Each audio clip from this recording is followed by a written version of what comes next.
to Mic Check Waifu Waifu.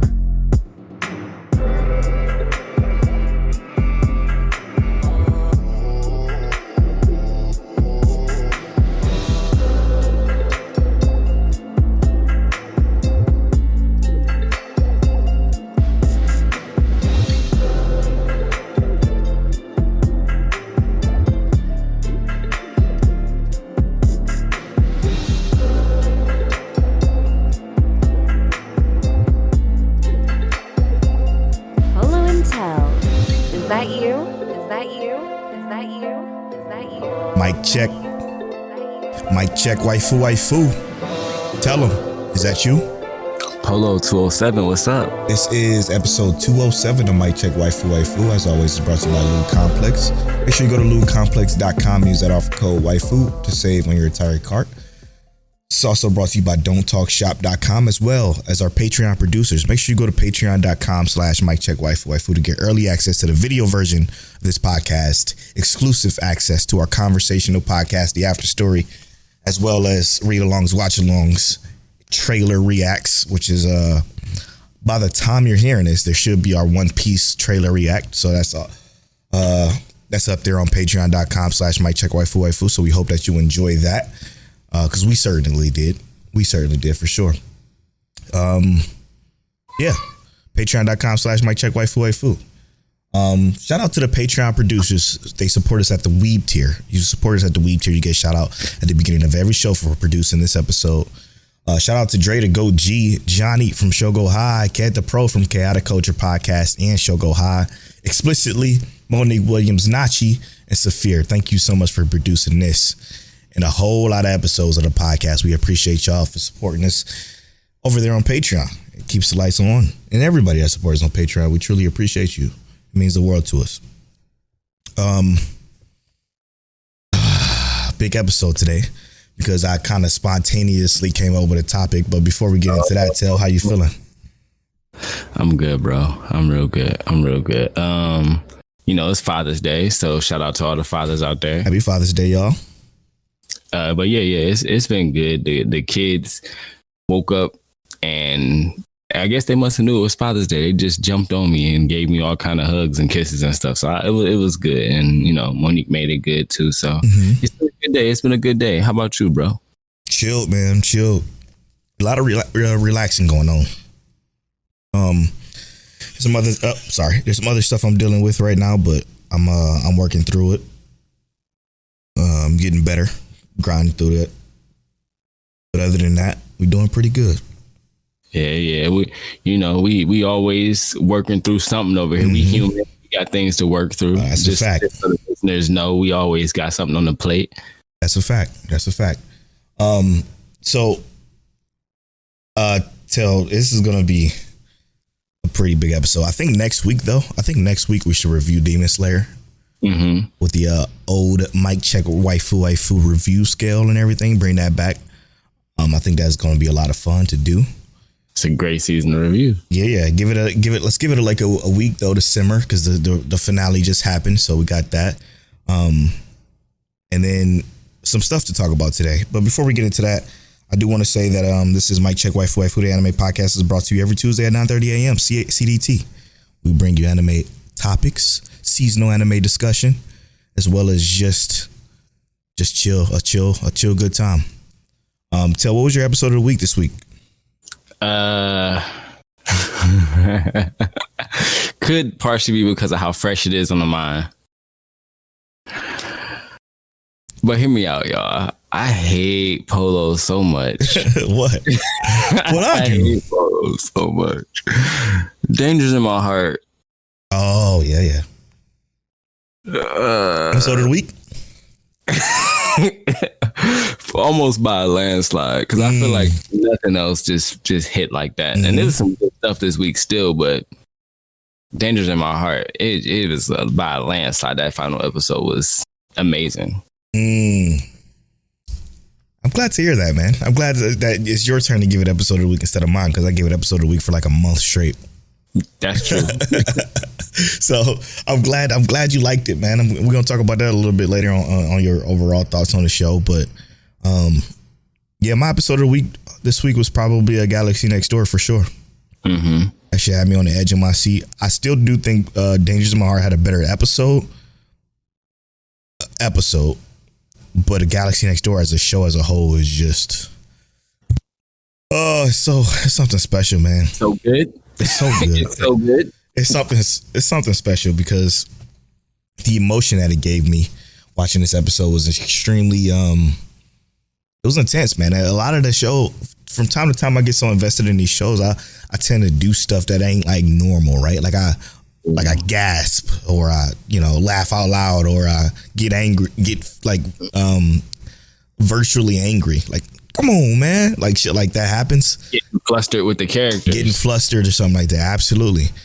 This episode had me hold my breath. I'm not going to go into spoilers because we're going to say that for the spoiler half of the show, but it had me hold my breath, man. I'm like, oh, okay.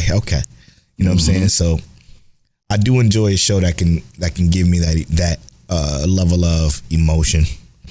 I don't want to bring this show up. I'm going to bring it up. I'm not going to harken on it too much, but I'm going to say that from here on out, I'm never talking about Heavenly Delusion again. I don't care if there's a season 2. I don't care. I don't care what it is. I fucking hate this show. The show is absolutely garbage. And this is the worst episode ever. The worst episode ever. I never want to talk about that show again. So I just wanted to talk about the show again to say that I'm never going to talk about the show again. Absolutely terrible. It's outlived its life on Mike Check Waifu. I agree. Oh, you agree with that? Okay, cool. Because I watched this episode and I was like, okay, I mean, this is another Heavenly Delusion episode. Mm-hmm. And then it got to the end and I was like, this is what we've been looking for the whole time. Yeah, no, it was completely unnecessary. It took away from everything that even mattered. And it was another Akame got killed kind of situation for me, because Akame got killed does shock for shock value sakes, and this did that as well. And I'm not dealing with that because it was completely unnecessary. Like any overarching story and narrative of everything that they were building up to, unnecessary completely. And I fucking hate the show. I'm never talking about it again. I don't give a fuck how popular it is. I know y'all love it. Hate me, whatever the case may be. Hate my check waifu for this, but the show fucking stinks. It stinks, and that it's bad. I'm sorry, TCB NYC. Yeah, that's our boy. That's our boy. He made his points about why he like it, and I respect it, of course, because that's the homie. But I do not. I've never been so sure about a show that's actually popular that it's actually garbage, and this is the first time ever that I feel completely and utterly subjectively, objectively right about this. It's a terrible show. I would have given it like a low C, high D before this. Same. And not this episode. And I know it felt just completely out of place. Out of place. Terrible. It defeats everything. Everything is it was no reason. There's already so much that you were slowly. And then when I say slowly, I mean fucking slowly building up to. There was never a need for this. It was never. It was a shock value for shock value's sake, and it's fucking gross. It was gross. It was nothing to write home about at all. There's nothing good about that shit. 81 on AniList. I've never been so against that in my life, like ever. Like normally I look at ratings. Like for instance, My Home Hero got a 67. That show was terrible. It deserves it. It's another bad show. But this one is man. I'm steadfast on this one. This show is awful. I'm gonna finish it because I'm there, because I wanted to clear it off my list. But I'm never gonna talk about it again after today. God awful show, and I don't respect it at all. All right. Same page, same book. Same page, same book. Same sentence, same period. There is a couple of things I do want to discuss. I completed 2 shows. Now it's hard to talk about the shows I completed because I kind of cleared out my list. Mm-hmm. So I cleared out my list. I put stuff on pause that I was watching and I had like a few episodes left of. I fucking cleaned. My list is clean. Like Crystal would be so proud of me if she saw my anime list. But there was some stuff that I just finished that I can't remember what I finished now. Fuck. You want to talk about Dr. Stone? Okay, we can talk about Dr. Stone a little bit later. Yeah. But Dr. Stone is done. I really enjoyed that episode. And it's actually, I enjoyed the season in its entirety, even though it still had the gripes that I have about the show. I couldn't get past it. Vinland Saga. There's some stuff I want to say about Vinland Saga as well. The last 2 episodes of Vinland Saga made up for the entire season for me. I don't give a fuck. I'm going against my own way when I say this, because my own way is if 25% of the show is good, then that means the show is still bad. I'm going against the grain with that because I can and I can do whatever I want. Not to sound narcissistic, but I am going to sound narcissistic for this particular instance because I actually enjoy the last 2 episodes, and I'm probably sure by the time you're hearing this, the final episode is out. So I don't know if I enjoyed it as much, but I'm guaranteeing you with the preview that they showed us, I guarantee you I will. So because of where it's going now the show has started basically, which it took 25 episodes to do or whatever it is. It took 25 episodes to do, but it finally, the show, Vinland Saga is Vinland Saga now. And that has me excited. So I did enjoy these last 2 episodes more than I ever thought. And I'm looking past my bias because I hated the entire season up until this point. And just hear me out, right? And I only got to say this.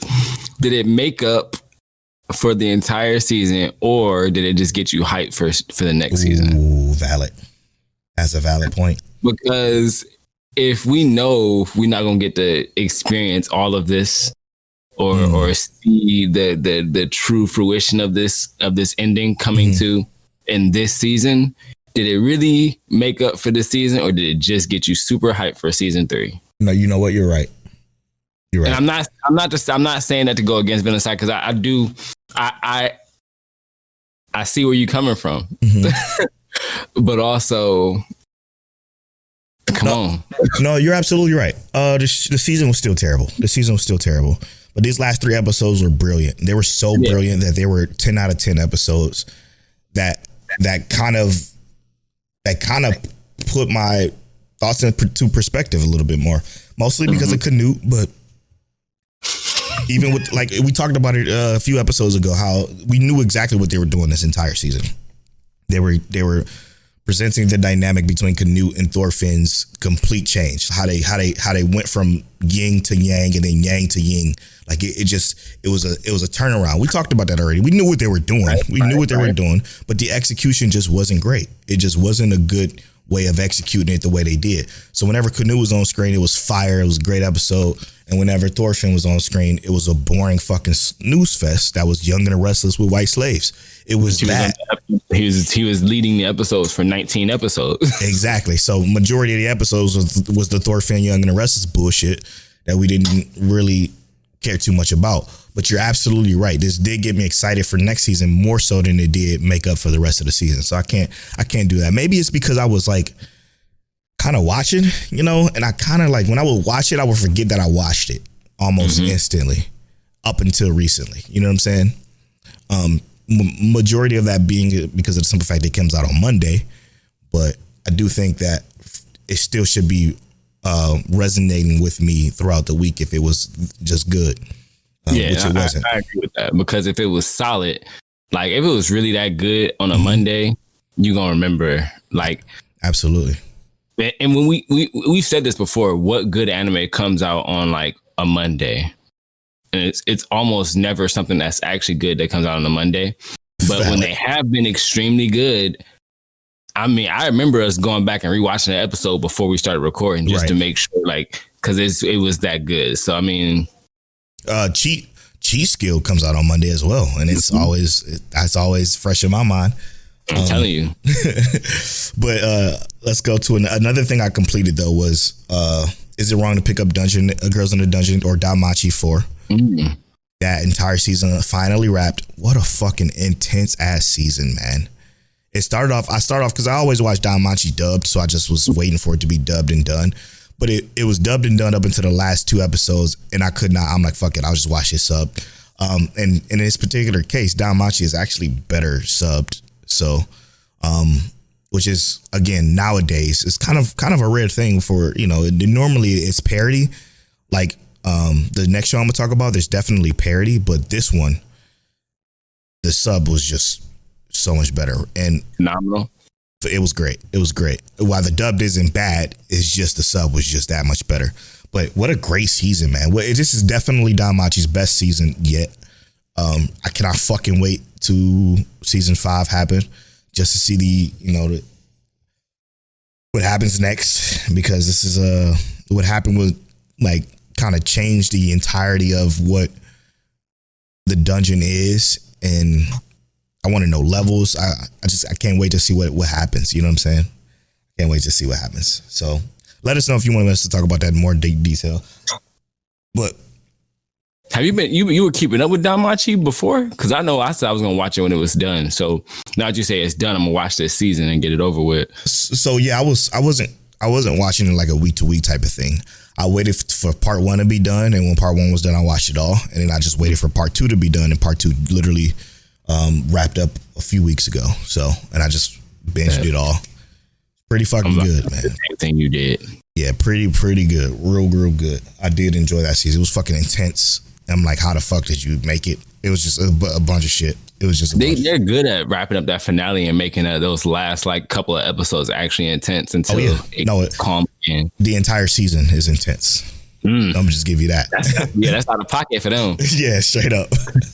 Because it was moment 1 to moment 22 or 24 or whatever it ended up being. It was insane. And then finally, before we get into the topic and some other wrap ups and stuff, I'm sure Till got a couple of things. I just finished Bungo Stray Dogs 4. Literally 2 minutes ago. Mm-hmm. Fuck, bro. You want to talk about a dub that's phenomenal? It's probably one of the best dubs there is. To be 100% honest with you, every voice is great.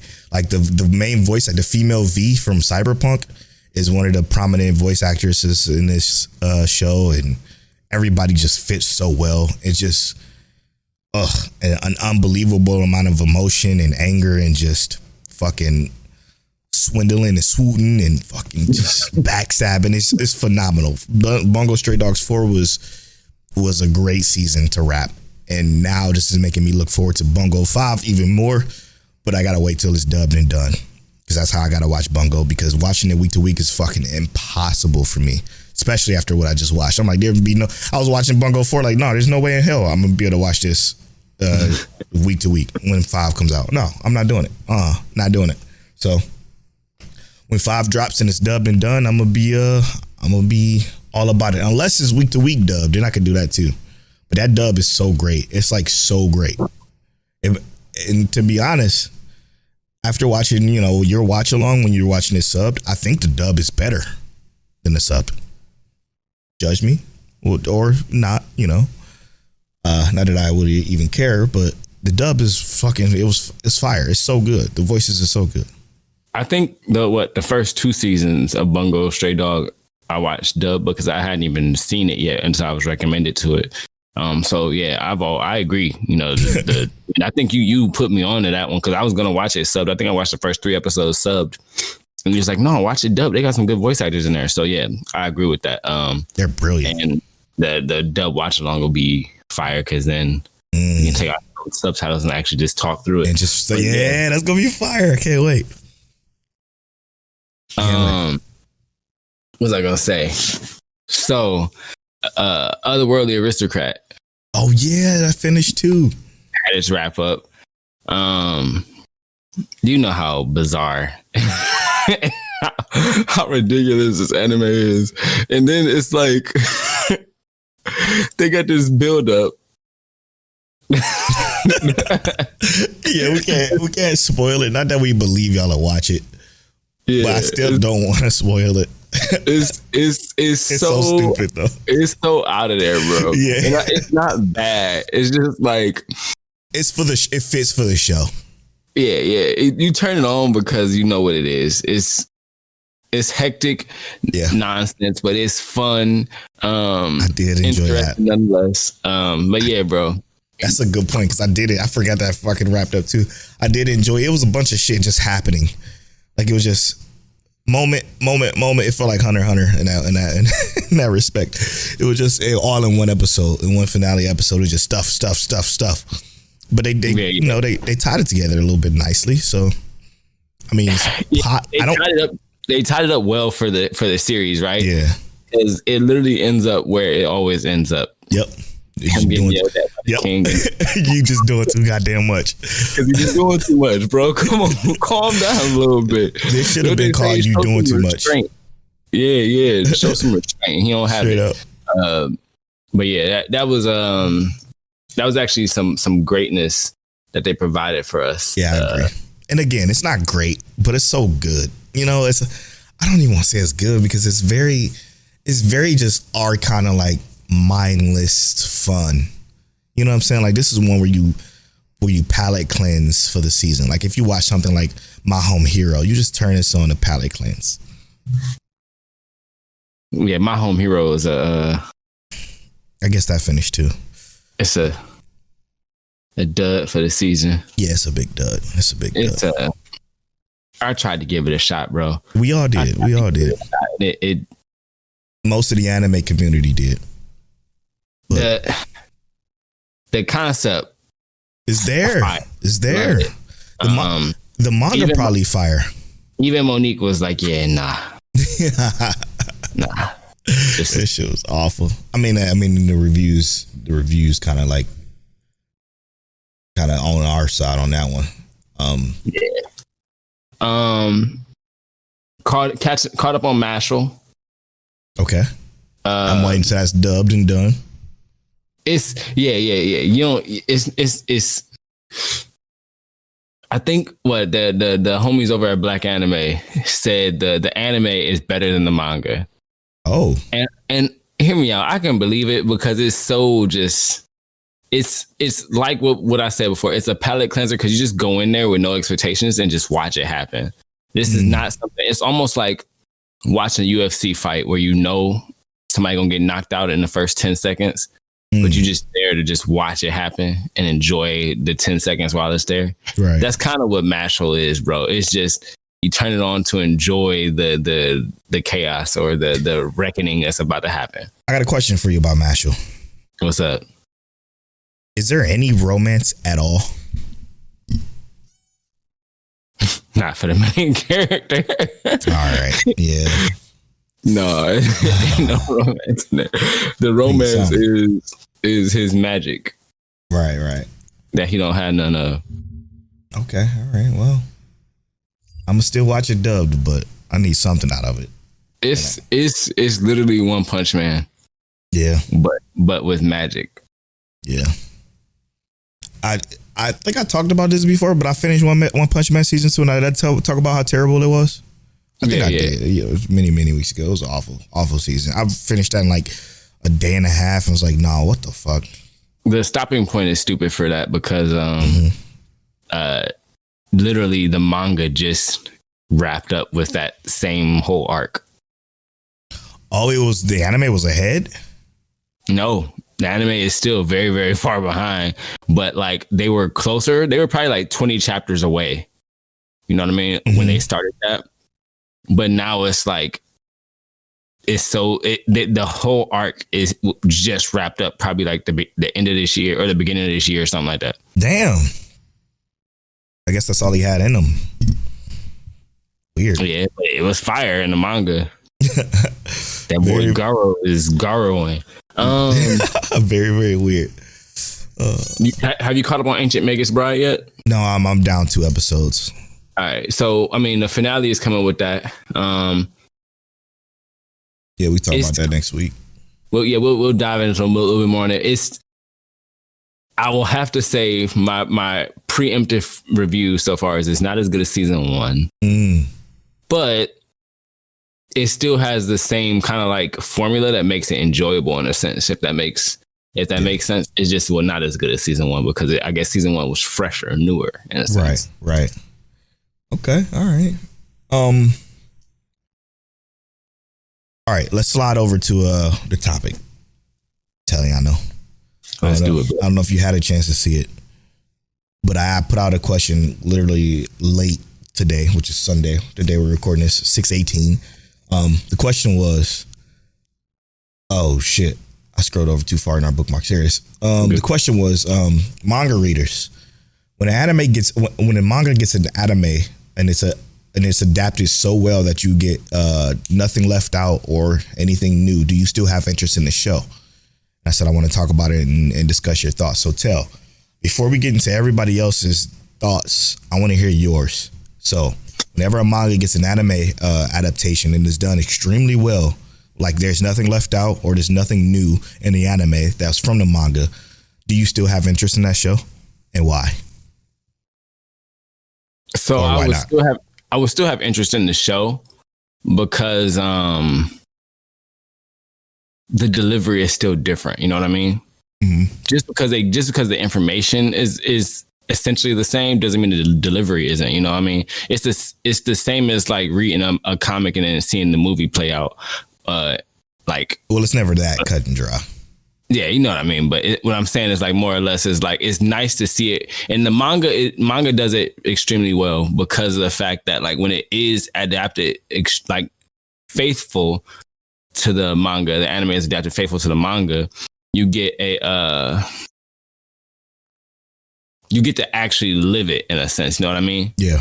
There's a huge difference between living it and just reading it, because reading it you can definitely feel a lot more detached from it in a sense because you realize that it's just a page.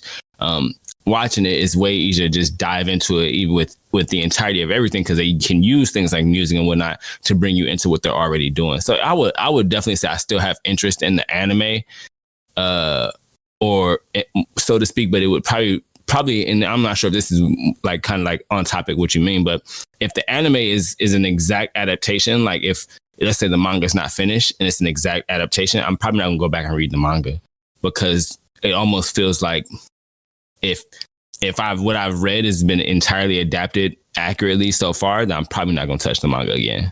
Yeah, it's too good. Yeah, is that what you meant? That's exactly where I was going. Yeah. We're gonna get into some thoughts that I got from Twitter. A bunch of new faces, so that's good to bring into this conversation. But before I get into that, I gotta go with mine because this came from a topic from. Make sure you guys join our Discord. It's linked on our website, mycheckwaifu.com. It's on the side panel. You just join the Discord there.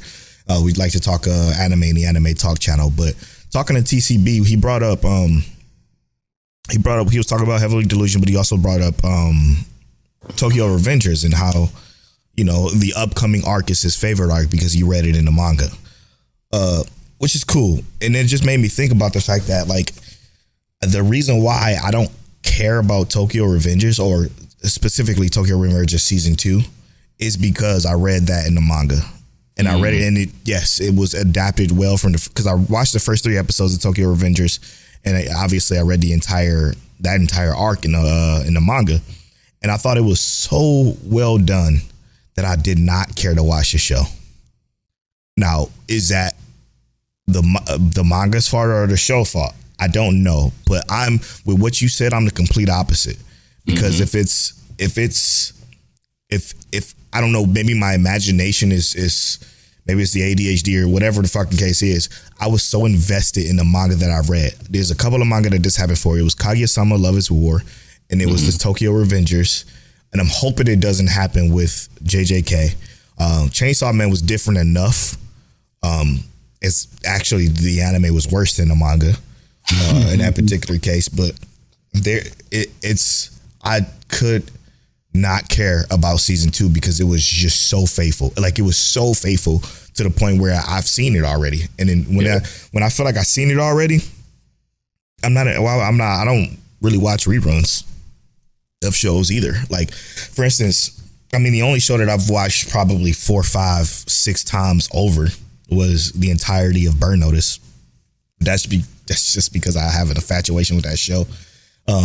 But that's the only show that I can ever give reruns to. And I feel like because maybe my mind is so expansive that I'm reading it, and I just feel like I'm in it and I'm visually seeing it play out. It's, again, I know it's not the exact same. It's just something with my brain that when I watch the show, same with Kaguya-sama Love is War, like, I fucking love that series, but I couldn't watch season 1 because I've read it all. Like, I've read 50, 60 chapters or whatever it was. And I was just disinterested in the show because it was exactly like the manga.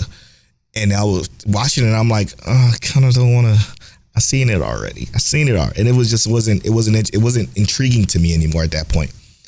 See, and that's a good thing though, is because like a good adaptation is almost like it's made with love to the people who've read it, but it shouldn't necessarily be for them because you already read it. You know what I mean? Like that's part of why I'm having such a hard time with My Hero, was because like almost like this most recent season was adapted extremely well, and I know where it's going. And I almost feel like I want to do it like how we do Demon Slayer. Fucking love the way we do Demon Slayer. I don't know shit about what's happening with Demon Slayer. I don't know what's coming next with Demon Slayer, bro. It's special. But the fact that I don't know what's coming next, especially with how this finale episode went, my Monique was like, "You cool?" And I was like, "I don't know." But I would love for that to be the film in My Hero. So that's why, like I told you a couple weeks ago, I just stopped reading it, and it was. I think that might be part of it, is that either it overstayed its welcome, like I said before, or the recent season just adapted it so well that I didn't need to. I didn't feel the need to continue reading. And that's exactly my point, man. That's exactly my point. It's maybe because we have an anime podcast where yes, we do talk about manga sometimes, but this has always been an anime podcast first. Like, we created a section many years back when this podcast first started called Manga Mondays, where we would read a manga and review it. And that was Mr. Yozakura family. Yep. That was the first time that we brought like manga into it. And I'm kind of glad we stopped, because I can't fucking wait to watch that. Can't wait for it.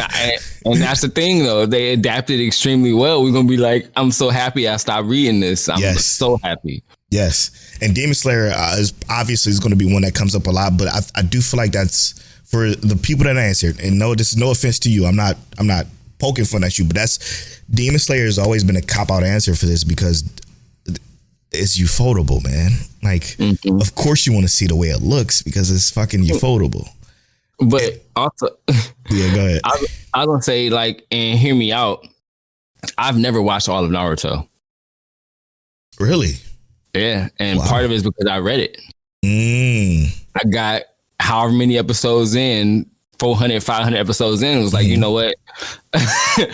Let me start reading this. And I started reading, and I never stopped. And I only went back to watch like the big part. Everybody was like, "Oh, this is amazing." But I read it and was like, "Oh man, this is great. I love it." That's exactly my point. And this is something that you don't really think about much, right? Like, yeah, I didn't really think about it, but yeah, I know I have talked about it before. I never finished watching Naruto because I read it, and I just didn't feel the need to go back and rewatch all the stuff that I already read. And that was adapted bar for bar, basically, right outside of the filler.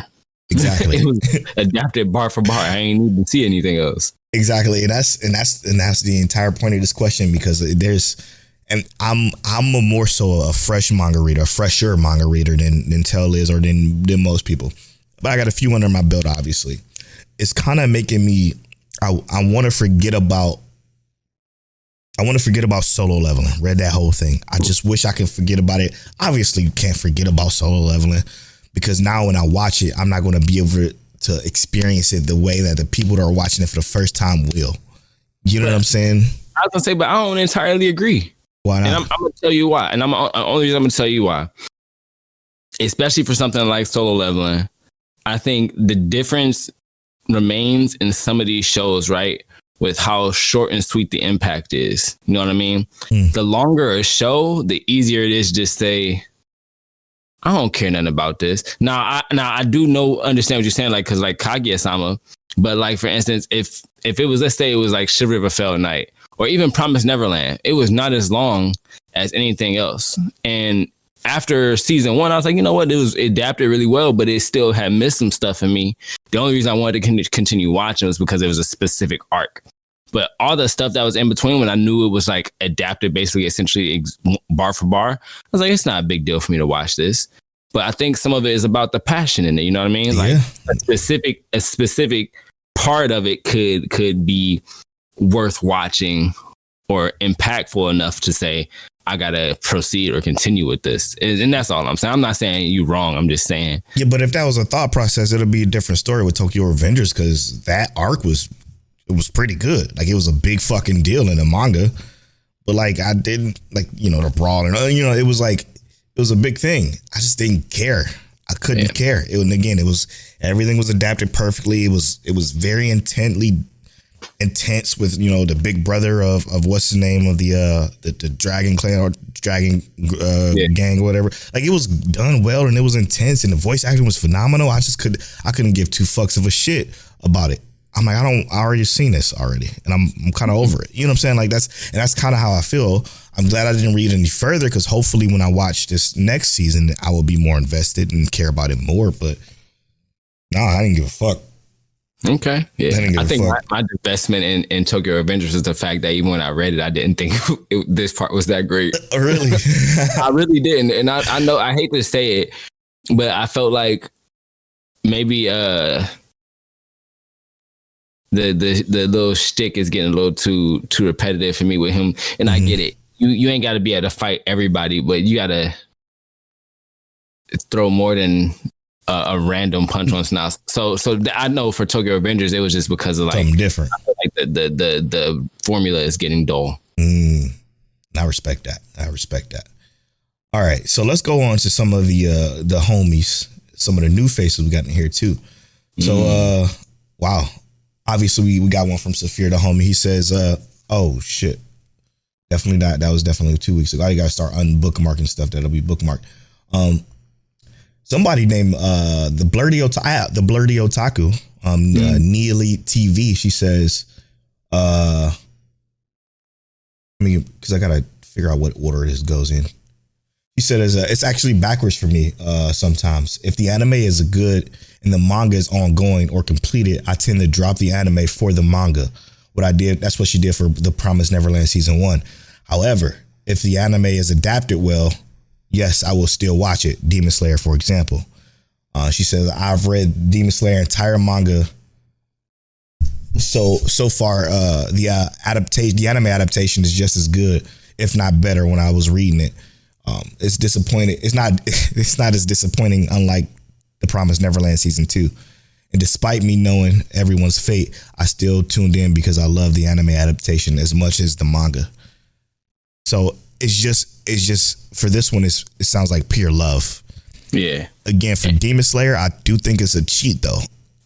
It is a cheat for Demon Slayer, but I rock with the like I said, the idea of the love for it, right? Yeah. Because like I said, I never went back and rewatched Naruto, but I have reread Naruto. You know what I mean? Mm-hmm. I have reread a lot of those chapters, and I've even reread a lot of One Piece chapters just to go back and kind of re-see those things that like the Going Merry stuff and whatnot. I did go back and reread some of that stuff, but I never go back and rewatch it. So, I mean, there could be an argument for that there too. You know, just like having an absolute love for it because you love it so much. Yeah. I guess we'll get to it when we get to it. So I'm gonna save that for when we get to that point. But Saphir says, one of the producers, he says, most of the time, if I read the manga, I won't watch the anime unless I really enjoy it through and through. And it have something that I'm interested in to see if they handle it correctly. He said, if I had to put a number on it, it's like 3 times out of 10, I'll read and watch. Wow, 3 times out of 10. This season of Oshi, that's a pretty decent number. That's what I was shocked by. This season, it's Oshinoko, Dangers in My Heart, and Heavenly Delusion. So those are shows that he was watching and decided to read too. That's interesting. 3 times out of 10 is a higher number than I expected, to be honest. Yeah, and especially for a show like Oshinoko, I ain't even gonna lie to you. It's tempting. If I started reading it, I can't finish watching it, but it's beautiful. And the only reason I feel like this would be a show that I would read and watch is because of how they handle the cinematography in certain aspects. That's why I want to read it. I do not want to read it. Season 2 already confirmed. I'm gonna watch, and I'm a cinemaphile, so it's like I'm gonna watch this shit because it's like somebody telling you to read, link, click. Like, I want to watch that. Hell yeah, exactly. Just because it's so well shot that I'm gonna watch it first above all else. And again, same thing with us in Demon Slayer. Like Demon Slayer again was started this show, and we said from episode fucking 1 or 2, or whenever we were doing this podcast, that we would not read it. That this is one that we're gonna experience with the crowd of people who don't know anything about it and just enjoy it as complete fans of a show. not necessarily of a series, because a series starts off as a manga first. Shout out to Prince A-Law, aka Abe. Haven't heard from him in a while. He says, I have interest for sure. For me, it's just seeing if it gets adapted well, and especially seeing it get hella love from folks who are anime first enough to keep my interest. So if anybody, apparently he's saying like if you are anime first people, then if you enjoy it, that'll get him excited to watch it, even though he's already read it, which is an interesting take as well. It's just to seeing if it get adapted well. Yeah, because it's like if they've never read it, but they're super hype off of what they're watching, then it could feel like, it's been adapted in a high enough quality to want to watch it. Right. You know what I mean? Like he understands there's no point for him. Right. Until it's like, oh, well, it is hype. Let's go ahead and watch it then. Yeah, let's take a look. Legend D Vash, aka Cheese on Pancake, says, definitely have interest. I want to see what I read get animated in context. The anime adding more info to the story. Normally, that's why I phrase this as if it's a perfect adaptation, but I digress. And he also says, if it's the fight scene like God of High School, you could just search it on YouTube. Mm-hmm. That's true too. You can definitely just look at, like, this is what you said perfectly with Naruto. Like when somebody tells you, hey, this fight was dope on the anime, and you go back and like you'll search it for it and you'll watch it, because you won't watch the entire context up to that point. But definitely have interest. I want to see what I read get animated in context. I feel that. And he says the anime adding more info to the story. That I don't. That's very rare that happens. Rare, yeah, for sure. That they add more.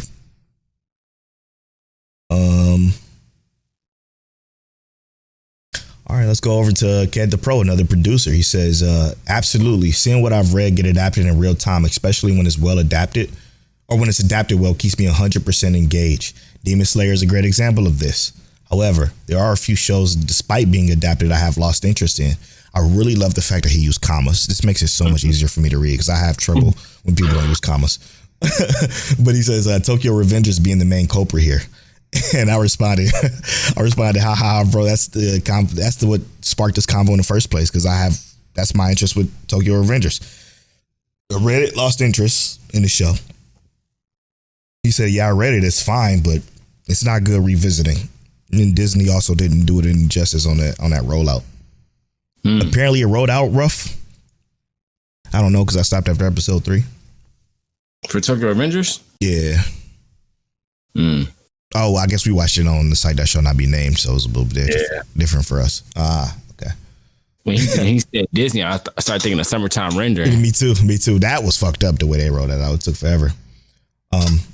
Hey, Rob J says, just shout out to Rob J. He says, absolutely. No, hold on, let me do this right. Absolutely. I still have interest because I get the animation, the sound design, and the cool movements from just reading. Everything I read, still look forward to seeing it adapted. And sometimes the scenes hit harder in the anime than it does on the manga. Yeah, again, this goes back to what I was saying. Like for me, I don't know if it's just my imagination when I'm reading this shit. It feels just as good as if I was watching it. Like for Chainsaw Man, for me, the fact that Chainsaw Man anime turned out the way it did, but me reading a manga, I fucking blitzed through it in a day, like the entire thing in a day, because I was in it. I was in that meathead mode, and I was just fucking grinding out them pages, and I loved every single minute of it, because when something happened, it popped out to me so well. But watching the anime, I was bored shitless. Like I was absolutely bored watching that anime. And it could be 100% that state of mind. You know what I mean? Because I'm also thinking about when I read Twin Star Exorcist, I'll be in it. My heart be in it. But if I was reading something different, I might disengage a little bit more.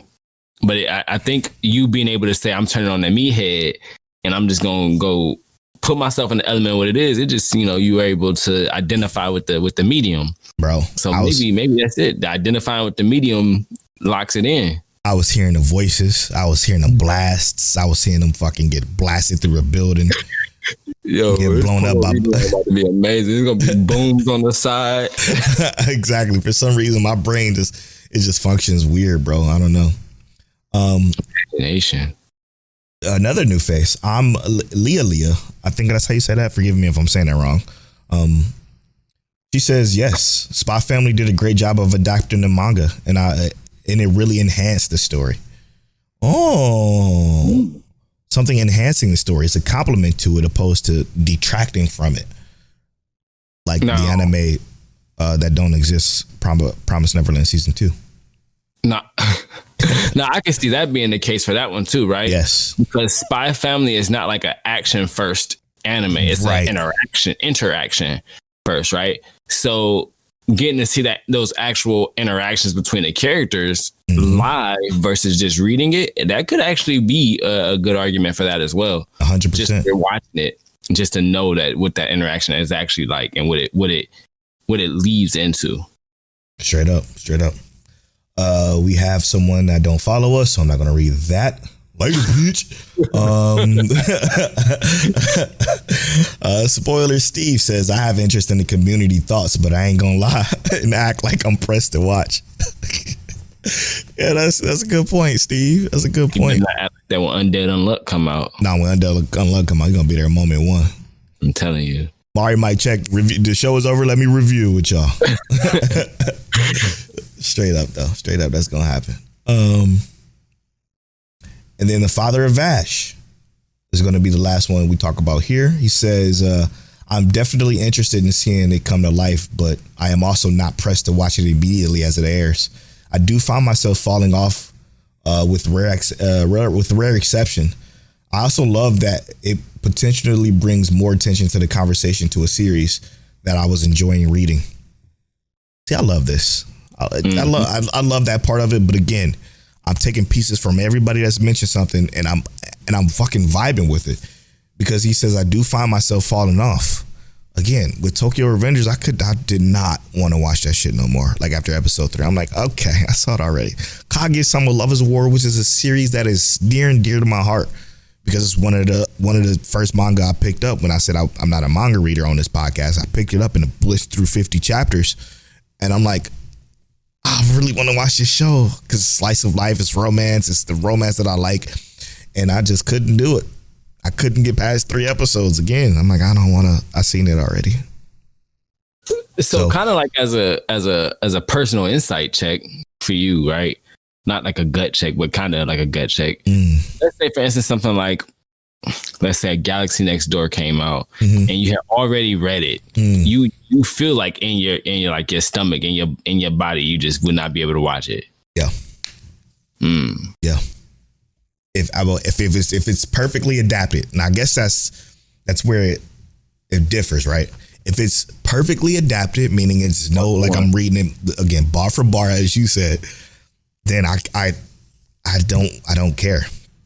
I don't care. And the perfect example of this is one that I did the opposite with, and I watched the entire show of, and I picked up the manga for, was Love and Lies. Love and Lies was a show I watched entirely in its entirety, and I was fucking, the way it ended, I'm like, no, what is this? I'm like, I gotta read it. I fucking went on the forum. I'm like, where does season 1 end? Where should I pick it up? Everybody was saying, listen, these chapters to this chapter isn't in the anime. So just pick it up from this chapter. Even though you've seen parts of it, it is adapted completely different than what it is in the manga. And lo and behold, it was so different. It was so much more. It was so much more context in the manga and the story planned out completely different. I'm like, holy fuck.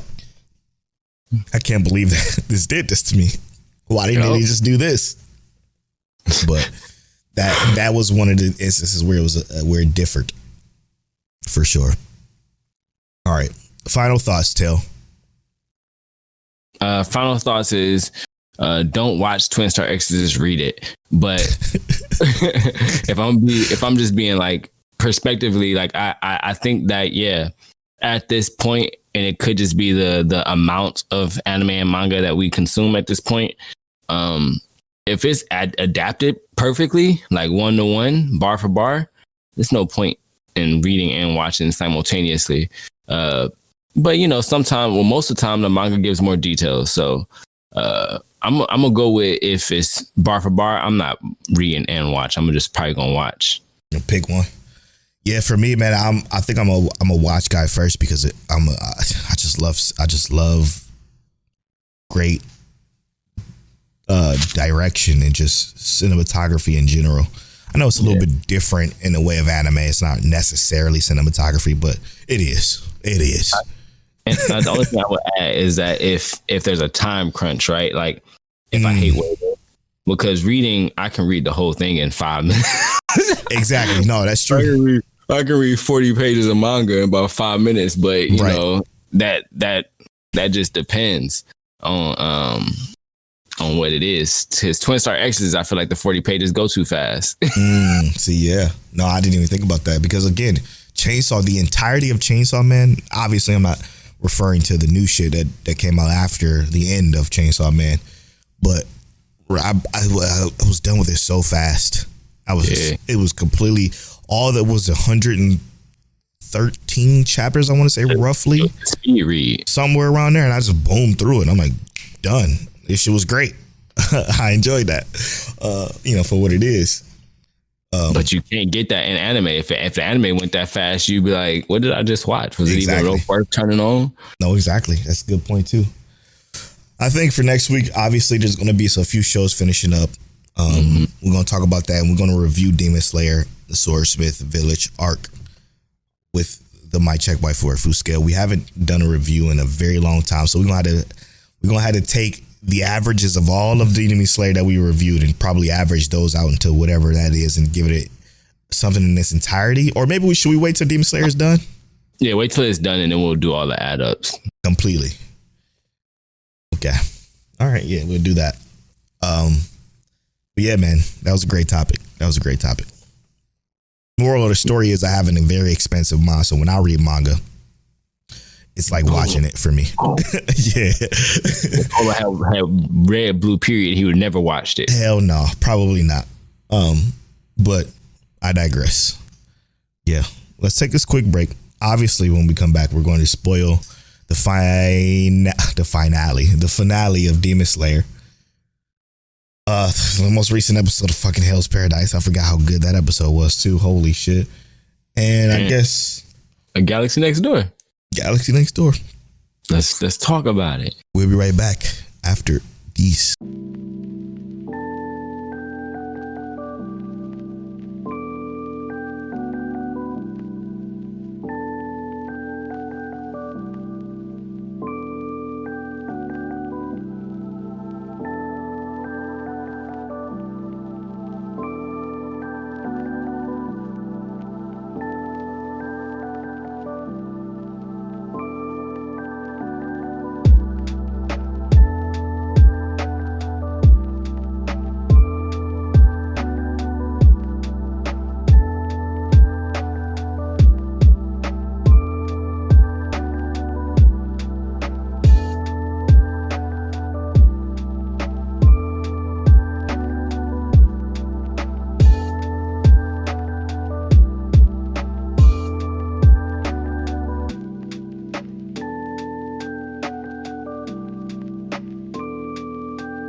And welcome back to episode 207 of Mic Check Waifu. Make sure you follow us on all social media at Mic Check Waifu on Twitter, at Mic Check Waifu on Instagram, and at Check Waifu and at Check goddamn, and at Mic Check Waifu on TikTok. Jesus Christ, English is hard. Now we're going to spoil 3 fantastic shows from this season. Starting off with the finale of Demon Slayer, then episode 11 of Hell's Paradise, and then episode 11 of A Galaxy Next Door. Starting with Demon Slayer first, the finale, brother. How you feeling? 10 out of 10. Yeah, it was an hour long. I mean, it's for an hour long episode. It did a lot. Yeah, it touched a lot of ranges of emotions. Yes, it was one point in there I was broken. Yes. I was like, ain't no way this how this show is gonna go. I thought Nezuko was dead, bruh. I thought I'm like, and like, would it have been the biggest surprise ever for me? Period. Yes. They took it too far. Yeah, they did. They took it too far. Oh my god! But go ahead. Well, yeah. Let's not jump straight to that though, bro. So what I really wanted to jump straight to, besides the Nezuko fucking literally breaking my absolute heart, because she's the fucking just cutest thing in the world. Yes. The fact that this show, with all its simplicities, okay, again, people talk about it's not much to the plot of Demon Slayer. That is factually correct. It's not much, but that's how you know it's good, because the execution of it is still vastly more entertaining than a lot of other shows, i.e. Black Clover or Fairy Tail or whatever other shonen you want to compare it to. It's so much better than in every aspect. Like, it's not as complex as My Hero, okay? But in my opinion, it's been just as good. Even though the meat on the bone isn't as meaty, you know what I'm saying? There's still stuff there that I fucking enjoy. Hear me out. Mm-hmm. And while you say, like, I guess you compare it to Demon Slayer, but in my mind, what you're saying makes a lot of sense, because Demon Slayer has a lot of detail, and some of it almost feels more convoluted. And what not Demon Slayer, My Hero Academia has too much detail and feels convoluted. Demon Slayer is significantly more simplistic, and that's what makes it better in so many different ways, in my opinion, because we know what the bad guy is. Yes. We know who the good guys are. Mm-hmm. And we kind of have an idea of the formula, and it's just like they go in and they give us exactly what we're looking for, and they've never under delivered in a sense, right? You know what I mean? Even with the simplicity. Yeah, they've only delivered or exceeded expectations. Facts. So it's like, whereas Demon Slayer, they're trying to, not Demon Slayer, while My Hero Academia is trying to stuff so much other stuff in, character ideologies and plot lines and theories and all this other stuff that gets tossed in the mix with having 300 possible characters. Mm-hmm. Demon Slayer, because they've been able to keep it so simple and then master so much within that simplicity. Yes, it just feels so much better. They can't miss how My Hero could. Yeah, and My Hero did miss it on a couple of seasons, i.e. 4 and 5 were rough, not great seasons at all. But I don't see this missing because it's so hard to mess up something so simple. Again, it's sad. Like you said, it's the formula. The formula is so flawless, and what they did this particular episode opened up Demon Slayer to a whole new realm of like, you know, and i.e. I'm talking about what Mo and Musin is going through. It's so fucking just bare. It's so basic, but it's basic to the point where I understand it. I get it. You know what I'm saying? What Musin, however you say his name, is going after. He's a 1,000-year-old person who suffered from what looked to be a terminal illness, who was going to die, where this doctor created this medicine trying to make him feel better, but it initially made him weak at first, and then something happened and he ingested it and it became this problem, this demon. Even though technically they're not really demons, they're actually just mutations, which blows my fucking mind because it's, but the sword effects aren't real and these motherfuckers aren't actually demons. They're just mutations of a being that in their lore they consider to be demons. Right. And that's so fucking interesting and just so intriguing to me that I don't give a fuck what nobody say. Demon Slayer, again, with its simplicity, does this storytelling and this execution of its simplistic tones extremely well. Almost perfect. And what it did with this episode specifically, for a long time, we were kind of trying to figure out what's Muzan's goal, right? We know his goal is to, be more powerful. And we know his goal is to create more demons. But he literally just stated in this episode, I don't have a need to create more demons anymore. I know what I need. I don't have a need. He at this point in his mind, he's like, I can just go after what I want myself now. Yes. And that's the impact. And that's what's so beautiful about the simplicity of Demon Slayer.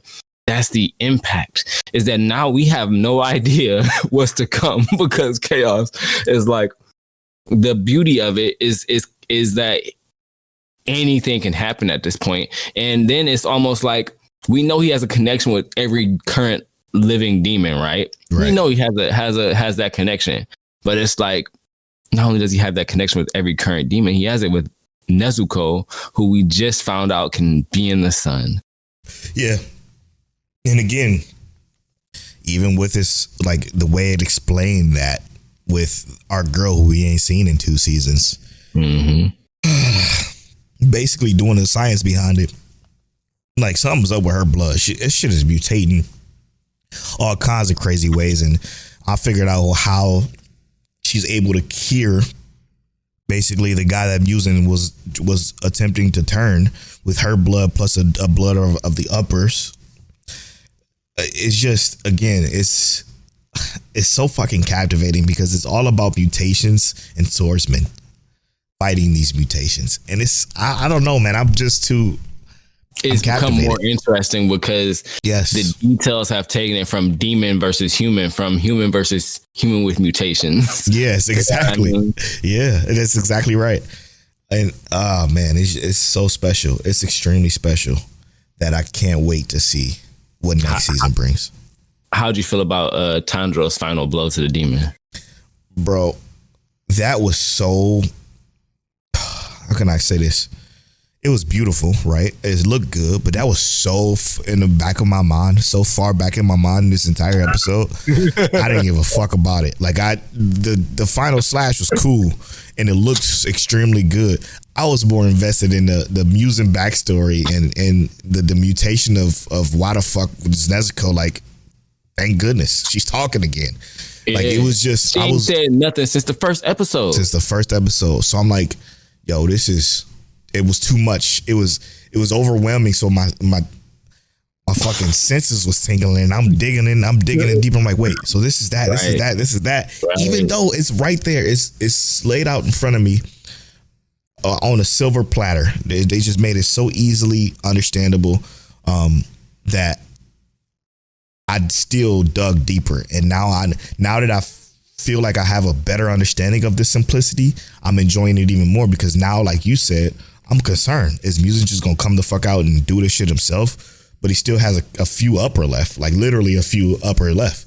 So he can either come out with the uppers and the like him and then the rest of the 3 uppers together and just fucking finish this shit, or he can send the uppers to try to go kidnap Nezuko and then he's the final boss battle. I'm thinking, and this is gonna be a gut check for the rest of the series. Didn't read it, obviously. So I'm thinking that he do exactly that. Nezuko, Tanjiro, Inosuke, Zenitsu, every remaining Hashira that isn't retired or dead is going to be at home base with the main leader of the Demon Slayer Corps. And Musen is going to pull the fuck up with the rest of the upper, and we're going to have a big ass battle with the rest of them. He's like, all right, wrap everybody up. And he gonna be nuking Hashira and fucking just going off to do whatever he can to get Nezuko. And that's where I'm at. I don't know if that's true or not. I don't know. I know no knowledge of this, but that's where I see this going. Yeah. I almost feel like he got to do something to Zenitsu and Inosuke in Tanjiro's absence. To use them to draw in Tanjiro and Nezuko. Because our main characters don't know what Muzan wants. So it's almost like they could just head straight to Muzan and just think like it's all good, it's all sweet. And then it's like, oh no, I actually just wanted your sister. Go ahead and you brought her to me. Thank you. Rip y'all heads off and going about my business. I don't know what we're gonna see, bro. It's kind of hard to gut check because I'm with you. I think he should just pull up and be like, all right, let's go ahead and do what we came here to do. And then he said, I have no reason to get started. What happens with the head? What's going on with him? So I don't know. I'm excited to see what happens because it's so hard to kind of like foresee. Yeah. So I don't. Did they ever explain him? I don't think he has a connection to Nezuko, even though he created her.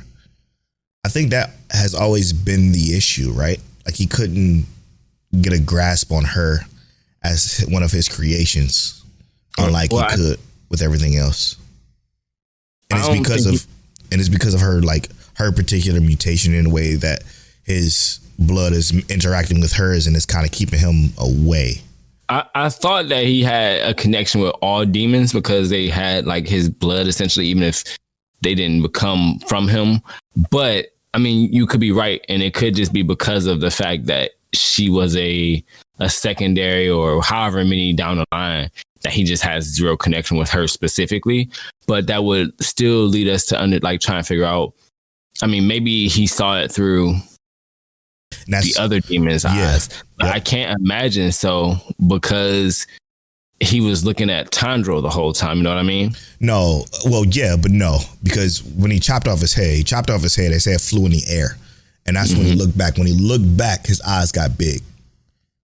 You know what I'm saying? So I'm assuming his eyes got big, not just because his head got cut off, probably just because his head got cut off. But my interpretation of that was him seeing Nezuko behind Tanjiro when he was after the cut or whatever. And his eyes get big, and that's how Muzan saw that. Because that's why he said, good job, and then he said the demon's name. You found what I've been looking for. And that's the simple fact is that she's not fucking dying from the sunlight. Yeah. So it was unbelievable, man. It was an unbelievable episode. I can't wait to review it next week. Again, we gave it time to settle before we decided to do a review because we gotta let our hype die down a little bit. That piano is killing me, bro. Man, whole time, man. Why did he turn the piano on? I don't know who was in the studio, but it was in that motherfucker. I swear to God, it was Beethoven in there going hard. I'm like, my heart. And the tears, man, the tears got me. And her saying thank goodness was like, oh, that was fucking adorable. I was like, ah! I did that. Sarah was like, yo, what the fuck was that? I'm telling you. Because I was blown back, man. I ain't gonna hold you. I was blown back. All the way back. Moving on. How do we move on from that? We move on to that by going to Hell's Paradise. That's how. Yeah. Man, we go for something with a lot of simplicity to a lot of I don't know the opposite. Depth. Depth. I guess would be the perfect term for that. Hell Paradise, man. Oh, Tao is crazy, man. I love this power system. I absolutely love it. Just like I think this finally tops Nin for me. Well, yeah. So the beauty of this is exactly what I kind of feel like we said is that it's simplistic, right? Yes. But it has a lot of complications that can be perceived. Yes. But like our characters, they explain Tao in 4 different ways, right? Yes. This final way, strong, weak, and just saying you have to be both strong, you have to be weak. You know what I mean? You got to understand what your strengths are and your weaknesses. And that explanation itself, the yin and the yang, is literally the opening to just saying you just gotta be you and know it. That's more or less what they telling you. Be you and know it. And this was stated again, they even showed it with the flashback. This was stated at the fucking beginning of the show when she was, well, not the beginning of the show, but when the Asaman, the chick that's watching Gabimaru, was fucking fighting that dude with all that fucking power, basically, that she couldn't cut at first. She was learning that almost instantly before, again, in a different way, but the same concept. She was learning that right then and there. And I was going to even say, like, the first episode, even when Gabimaru couldn't be cut, it was because everyone was strong. He just didn't let it happen. Right. They didn't have, but when he saw her, he couldn't figure out what was going on with her. Knew she was stronger than him, but didn't know she was also weaker than him. So he knew that there was something in her that he just couldn't stop her from cutting him. It was unbelievable. And they've been giving us this point of view the entire time. Yep. They've been like drip feeding it to us. And then all of a sudden it's like, no.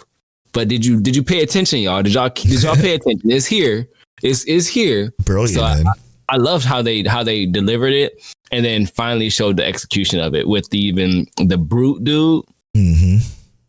It's because the brute dude had his neck broke, his arms broken. Yeah, and that's only because he's been consuming the flesh of the tree, basically. But he's also now learning. As he's consumed it, and now he's in battle. And it goes to show, just like what he said, they ain't to be trifled with. They ain't no jokes around. It's all about these particular people. Yeah.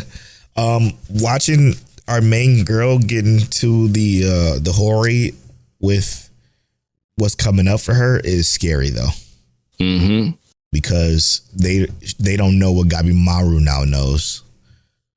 So I'm praying that Gabimaru and the other guy can catch up to help fight with whatever the fuck they gotta fight, because this guy looks like a demon. I mean, I'm gonna just go ahead and say he looks like a pure nutter demon, which is terrifying because they're all demons. Mm-hmm.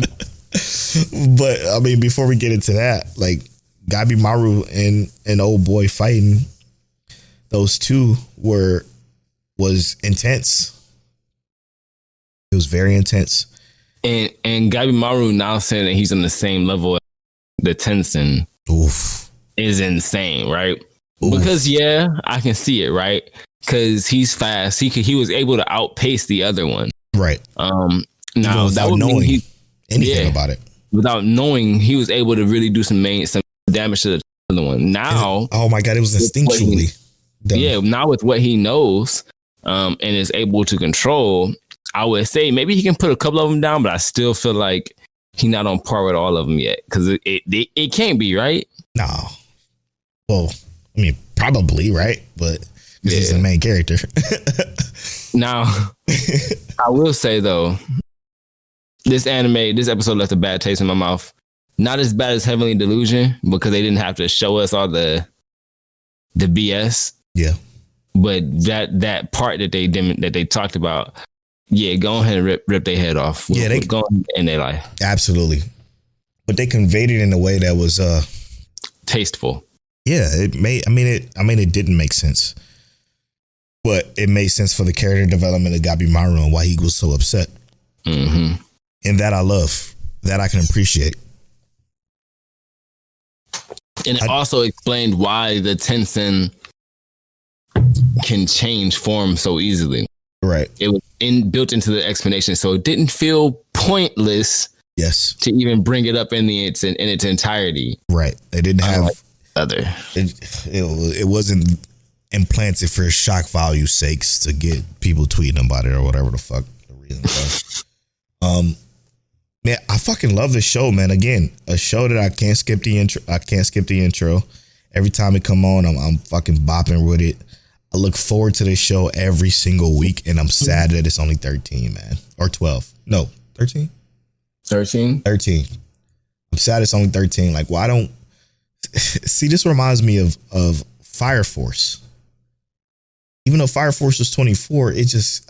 I feel like it should... And again, I'm saying this knowing that this is a bad idea. Okay, so just bear with me. I feel like shows like Fire Force and Hell's Paradise should get the Black Clover treatment. Just get episodes on top of episodes. But I know that that's a terrible idea, because then it'll end up like those shows. And that's not what we want. But it's just an internal dialogue that I fight within myself. You know what I mean?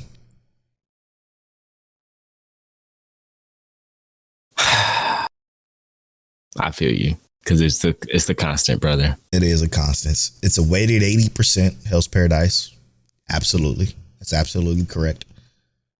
As far as the reviews go, this show is brilliant. Like, don't pay too much attention to the fucking weird manga boys about Hell's Paradise. Whatever things they cut out or not as much detail, you can have that. And I'm happy for you that you got that. We got Hell's Paradise as an anime, and it's fucking phenomenal to the people who's watching it. We're able to follow along. We're able to understand it brilliantly, I think, in my personal opinion. Yes. It's been great. So all the manga watchers, just relax, man. Stand down. All right. Any gut checks for Hell's Paradise? What you think coming next? I mean, we kind of know, but yeah, I'm assuming that our girl is going. I don't think she's gonna master the towel, but I think she's gonna be able to use some of it, strictly based off of her nature that we've already seen, and then she's gonna fully understand when Gabimaru gets there. Yeah, this fucking guy's gonna be a problem, man. I just know it. The way he cut off the tree dude head, I'm like, fuck. Yeah, exactly. Like, that's about to be a fucking problem. The fact that he didn't do that with anybody that was like alive, though, weird. Or maybe it's just because he can control. Yeah, well, part of it is because they can use the people who are alive to make more towel. That's true. You know, make more of the elixir. Yeah. But him, he's already part of the island. You know what I mean? Yeah. Yep. He was destined to turn to stone or be fully petrified and whatever anyway. Yeah, that's fact. That's a fact. Oof. Again, so much depth. So you could be deep and dope, and you could be shallow and simplistic and be dope. You know what I'm saying? Mm-hmm. All right. Let's move on to the final countdown. The Galaxy Next Door, man. The Galaxy Next Door. Clearly a very worthy episode of the week. Did you think he lost his love for her when they took the stinger out? And don't even lie. Absolutely not, bro. I did, bro. The way his look it's on not his face. Because I didn't think that he lost it, bro. I didn't think that he lost love. I thought that he was more surprised by the fact that he still loved her in that moment. You know what I mean? That's what I thought. He capping, yo. I said that he was gonna love her regardless. I said this in previous gut man. You capping, but man. It was the look, right? Yeah, because it happened and he was stunned and dazed. And I think that in that moment he was surprised and saw her and was like, "Yep." Yeah. He immediately knew because I still love you. Yep. And then she just asked, and hell yes, lady. Yeah, I was fucking holding my breath. I'm like, when I saw that look, I thought he was gonna be like, "What happened? What happened to the love?"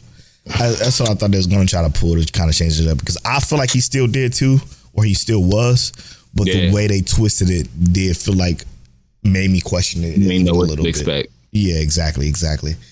Oh man, I'm so happy. I was so sad for her because I felt how sad she actually was, and that for me is what makes the show so great, man. Depicting the both sides of it, because usually you get one side of it, like the one full side of it. You don't ever get both full sides like this. And we got both full sides, and it was gut punching for both of them to just watch them both like kind of stagger around, and then her specifically, you could tell she was fucking out of it when they mentioned how she was getting dressed, and she was like, "I look terrible." I'm like, oh. And I can really relate to our main guy character, right? Mm-hmm. And I say that because I've thought about moments where I should have been more like, "I love you." You know what I mean? Mm-hmm. Like, my wife done been on deployments. I should have been like, "I love you." Right. You know, it should have been that way. And it's like, yeah, I tell her I love her, but did I say it twice? I make sure she was good. And I think that as someone who actually loves somebody, he's thinking all these things. And it was almost like we got to see him have these thoughts, and he's like, we should have discussed this more, we should have did this more, we should have did that, which is all reasonable because these are adults, you know what I mean? These aren't just children who are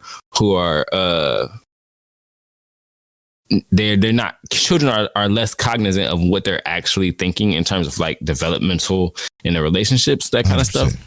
But these characters, they're so engaged in the actual, they want to have a healthy relationship. They hope that this doesn't tear them apart. He's so engaged and he knows that whatever happens, she's going to be the same regardless. Right. You know what I mean? He did not know he was going to be the same regardless, but he knew that she was going to be the same regardless. So he felt more need to comfort her constantly. Yeah. Because if worst case scenario, she was going to be the only one who cared. I'm so glad it's not that. Yeah. Because, like, you just think about this fucking little ass kid. Oh, arranged marriage. I could be the one you pick. I'm like, ugh. I just feel so bad for her. Like, that. And you could see she was tired immediately. Yes. She was like drained. She's been crying. She's tired. And that arranged committal shit.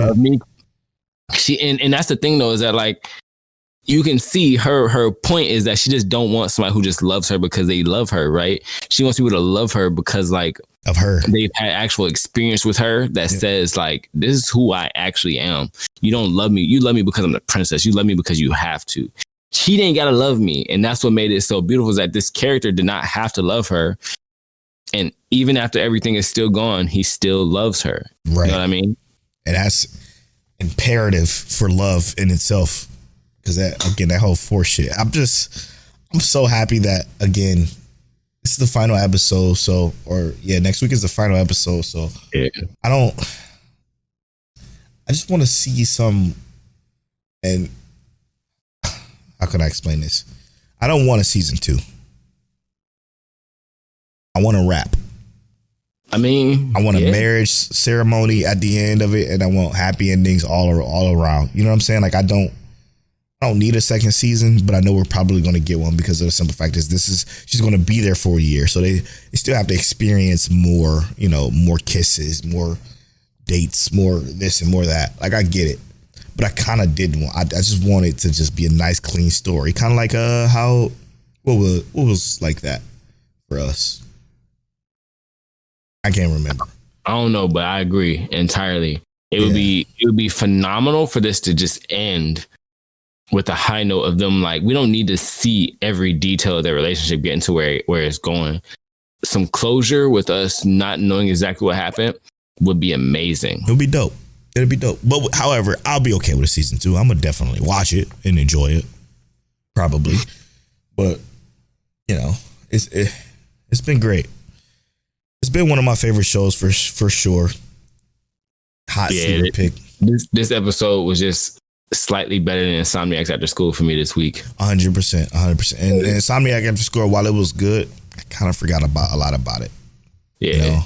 But this episode, it was just like, it was more present because I was like, oh my God, what's about to happen? This is what we've been waiting for the entire season. More. Yeah, I mean, Insomniac still have its moments though, now that I think about it, because you had, the sister talking about why she treats her sister this way, and it was cool. It was neat.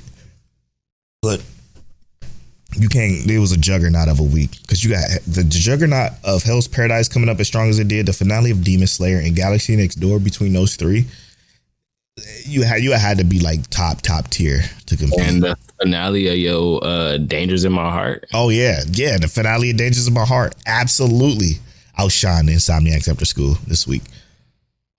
Season 2 is confirmed for January, by the way, for Dangers in My Heart. So 6 months and I'll be back.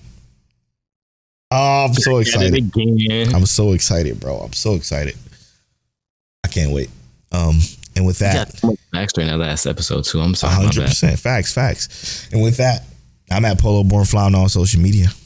I'm at King Teliano on all social media. You can follow our social medias at Mike Check Waifu on Twitter and at Mike Check Waifu on Instagram. And as always, Mike Check.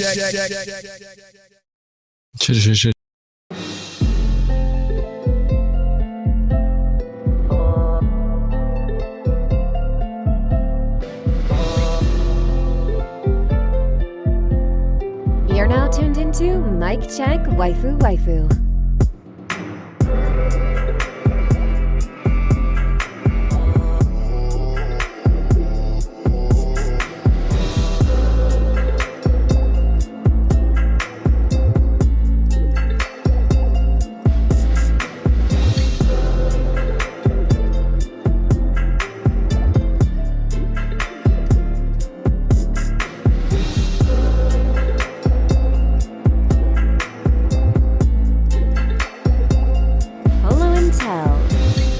you?